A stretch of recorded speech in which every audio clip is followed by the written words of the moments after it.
Calm has returned to the streets of Diepsloot after a day of violent protests. Last night, Elvis Nyati, a Zimbabwean national, was killed in an apparent vigilante attack. His wife has since fled the area and is at a place of safety. Police Minister Aviwe visited the scene of that crime today. Now, most residents are blaming undocumented foreign nationals for crime in the area. Our senior reporter Aviwe Mtila is there. He joins us now live. So, Aviwe, we saw police there earlier, but what's the situation looking like right now? So, calm and normalcy has returned to Diepsloot, well, for the time being, Shahan. I'm just exactly outside the house of Elvis Nyati, the 43-year-old Zimbabwean who was killed by the mob yesterday. This is the door, the entrance, essentially, where you can see some of his blood and the remains, as that gruesome scene of how he was killed was described by some of the neighbors here. I'm told that he was tied up, he was dragged outside to the actual crime scene, which is not far from where we are, some 20 or so meters from where we are.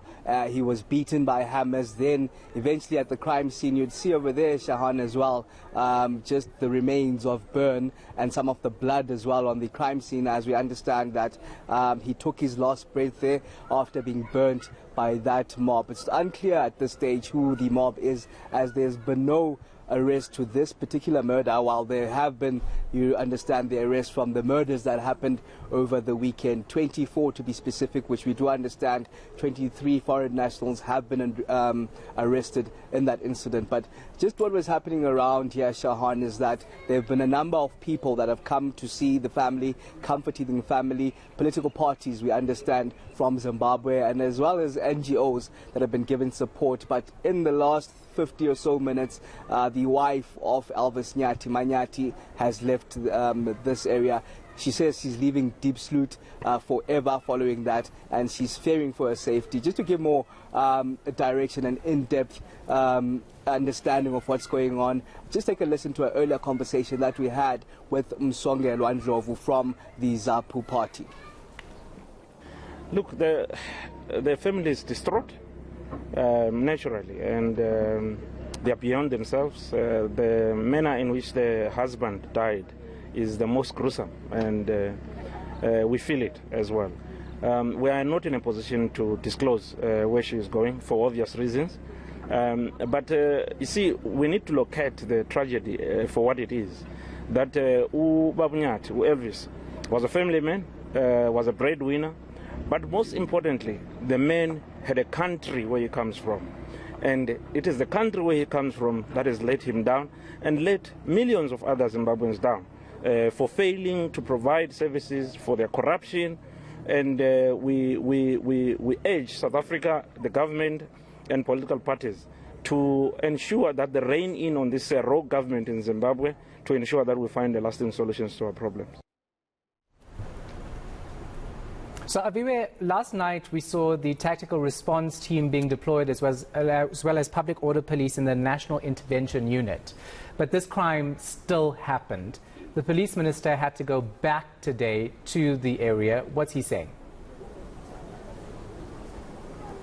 Certainly, Becky Cele was here at around 1 o'clock to that crime scene, which is about 20 meters from where we are. He was flanked by the police commissioner, that's Fani Masumula, the incoming police commissioner. And of course, those questions were asked, Shahan. We understand the commissioner saying that they've now added 120 new police members into the force that's here in Diepsloot police station in trying to curb these crimes. But we do understand 63 of those members were on the ground. In a conversation that we had with the police minister, who says admittedly that they did arrive late, Shahan, but of course he says that they were on top of things because they met this particular crowd who then fled. Of course, the question would be why they weren't apprehended at that time.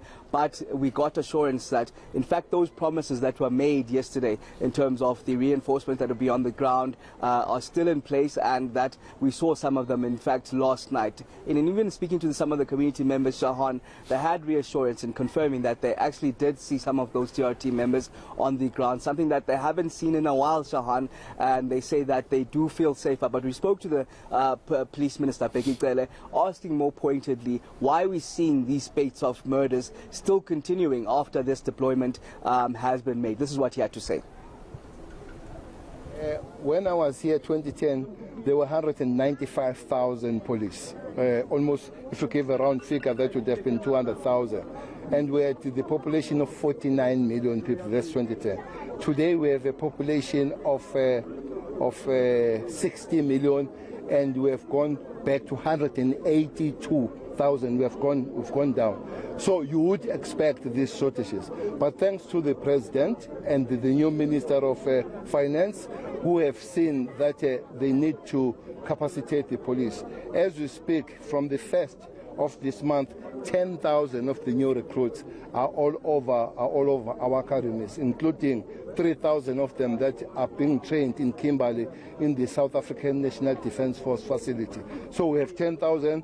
Come December 15, they will all come there, and we'll add another 5,000, and continuing forward will increase. So besides that, last 2 years we could not recruit a single new blood in the police because of the COVID, but also the numbers have really dwindled. That's what we are correcting the community very soon. Aviwe, the contention for many residents in Diepsloot is that they believe that foreigners are actually behind crime in the area. There's no way to prove that right now, but the police commissioner was also in the area today. What's he saying about how they're going to tackle the issue of illegal foreigners there?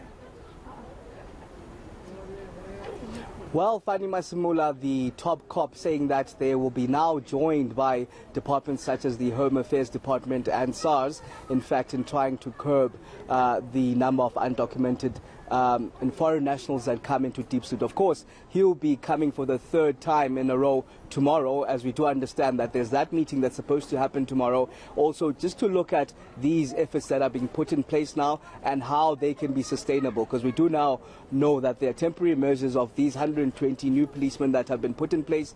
There are 16 new vans actually that have added to the 6 that was at the Diepsloot police station. We understand that's one of the permanent measures, but of course the community wants certainty as to how long this TRT will be here. They want permanent solutions, Shahan, to the deployment that they're seeing now. So in addition to that, Fani Masimula did touch on how then they'll also ensure that undocumented foreign nationals are eliminated in the system in its entirety, in a conversation that we had earlier on with the new top cop. Let's take a listen to that.